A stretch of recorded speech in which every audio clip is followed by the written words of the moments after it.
Почитувани колеги, господинот Ивановски безобразно лаже кога вели дека не се инвестира во другите градови во Република Македонија.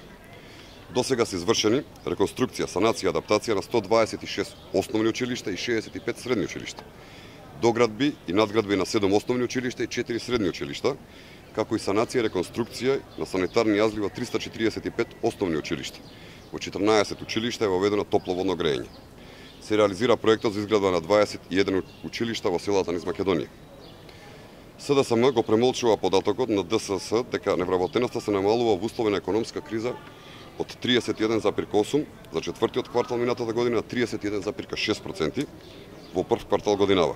Би било добро СДСМ да го признае овој факт, а со тоа и квалитетот на економските политики на владата. Дека невработеноста во услови на криза се намалува.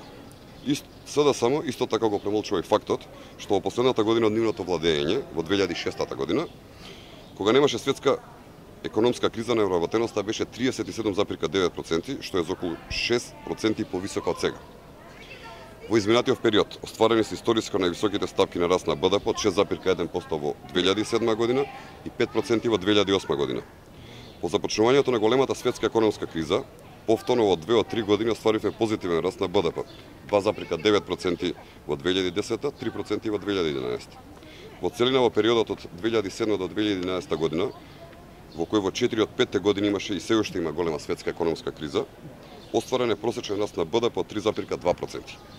За споредба во периодот од 1993 до 1998 година и од 2003 до 2006 година, во кој економската политика креираше Социјалдемократскиот сојуз, просечниот раст на БДП е 1,2%. Заклучокот е многу јасен и недвосмислен. СДСМ во годините на бум на светската економија оствари 3 пати помал раст на македонската економија во однос на ВМРО-ДПМН во услови на економска криза. Бидејќи Зоран Ивановски е таза во политиката, го повикуваме нека го праша Бранко Црвенковски зошто ниту едно училиште не реконструираше, зошто ниту една болница не опреми, зошто земјоделците денар пара не добија како подршка и каде одеа парите додека Социјалдемократскиот сојуз беше на власт.